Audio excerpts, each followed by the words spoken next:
New year, new goals.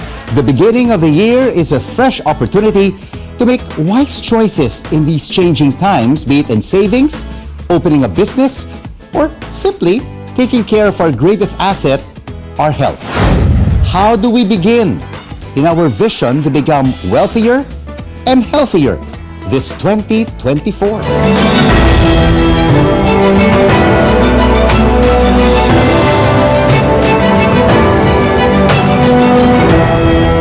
Inflation impacts the money you save or invest. What do you keep in mind when starting out again? Let's now have an exchange with multi-awarded financial advisor and planner, Antonette Aquino. Antonette, great to have you with us on the exchange. Alam mo, when you start the new year, maraming gastos. A lot of expenses, di ba? Nagastos na yung aguinaldo, yung 13-month pay, yung bonus. How do we start the year right in 2024? You know, Rico, I say it's not about the goals that you set from the beginning of the year, but it's all about being able to set up a system where you're able to build the financial discipline. So even before the holidays start and before you give into your impulse spending, you've already set the habits in place. What is this financial discipline system when you start off the new year? So the different systems out there either go with setting a percentage for, let's say, savings, for investing, for setting up your wants. But other people would also follow what I like to call paying yourself first. So that's a tip that people do when it comes to automating your finances. So the best thing you can do, if you yourself know that you cannot control your spending when it comes to money, you let a system do it for you. So there are actually digital banks and traditional banks that give you the auto-debit system wherein pagpasok pa lang ng paycheck mo, a percentage of it goes to another savings account. Can that other savings account also be your emergency fund? Yes. Pag kinakailangan mo na yung perang yon, pwede mo nang gastusin. But how many months should you be setting aside for an emergency fund? So for your emergency fund, this would be at least 3 to 6 months worth of your expenses. So let's say you spend around 15,000 a month. So you would need at least 3 times that, 3 to 6 times the amount in your emergency fund.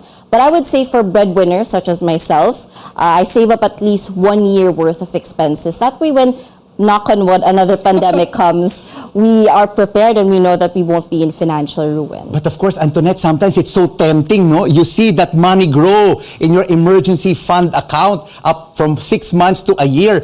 How do you stop that temptation of not spending it? That's exactly why we study behavioral finance, because we understand that most of the decisions we make with money are run not by the rational part of our brain, but our emotions. So we understand that we cannot eliminate our emotions, but we can limit their effect. Right. That's why the automation system works, is because when you know you've set it out aside to another account, it's out of sight, out of mind. So whatever it is left in your daily spending account, kahit maubos yan, okay lang because you set aside from the very beginning. Pero sinasabi rin nila, isa-set aside mo yung savings account na yan for your emergency fund. Pero ang liit ng kita ng interest rates, hindi ba, for savings account. Should that be considered or should they put that emergency fund like in a time deposit or maybe in treasury bills or in fixed income, which are safe investments? So the thing about emergency fund is that it's a reserve that you might need anytime. So if you put it into an investment vehicle that has a lock-in period or let's say a time deposit na may minimum number of months before you take it out, it might be a lot difficult. So an emergency fund should be stored into an account of steady interest rate. It could be a conservative high interest account, bank account. But also other people will say, when you have the money, this is a good vehicle to get into. Cryptocurrency, foreign exchange, stock market, property, commodities. And some of them don't even understand the markets, but they join the bandwagon. What should they do to be able to learn all these sophisticated investments? So the thing about this is, even the smartest people we know fall victim into those traps, into investment scams. And it's not because of the lack of knowledge, but also because they give in to their urges, their emotional spending. So I would say financial knowledge is financial power.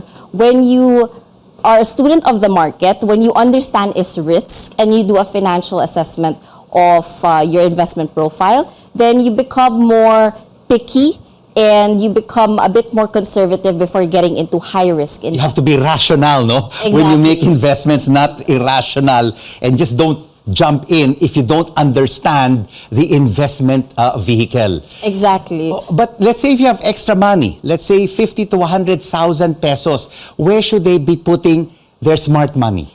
That is the most difficult question to answer, honestly, because the word best is relative. So what works for me may not work for you. And that's why when we do financial planning with clients, we assess their goals first. Right. And then we determine, okay, what's the best route to take? What's the best investment vehicle to take to get you from point A and then to point B? And with this X amount of money, because 50 to 100,000 can only get you into so much of an investment. Exactly. But what are the different investment risk-free vehicles that our kababayans who are watching us right now can get into? So the thing about investments is that there is no investment that's risk-free. So that's why if let's say you consider yourself a conservative investor, let's say palapit ka na sa retirement or you do not have enough knowledge to get into investments, you can seek guidance and counsel. Go for mutual funds. We have the Pag-ibig MP2 where it's a bit more conservative but at the same time it gives you a higher interest rate compared to banks that give you very little interest. For our viewers right now who are watching, Antonette Aquino, who is a multi-awarded financial planner, what is your advice for our kababayans, for our fellow Filipinos regarding savings in 2024? The best advice I could give is to start small. So when you start small, very similar to what we call the 1 peso challenge. There's a challenge going around wherein Filipinos set aside 1 peso per day. And, it's not that difficult. It's not that painful. You don't really feel it. But the idea behind that is for you to set and establish the habit of saving. Wonderful advice. Definitely a lot of our kababayans will learn from our interview. Thank you so much for this financial planning exchange. Multi-awarded financial planner, Antonette Aquino. And straight ahead on the exchange, where your business is our business. One of the best investments a person can make is staying healthy, and it begins with the smallest habits. A fitness and nutrition coach has tips for newbies and those who are struggling. And ever pass an establishment and thought, I would like to franchise this? We have an exchange with the Philippine Franchising Association right here on CNN Philippines. News you can trust.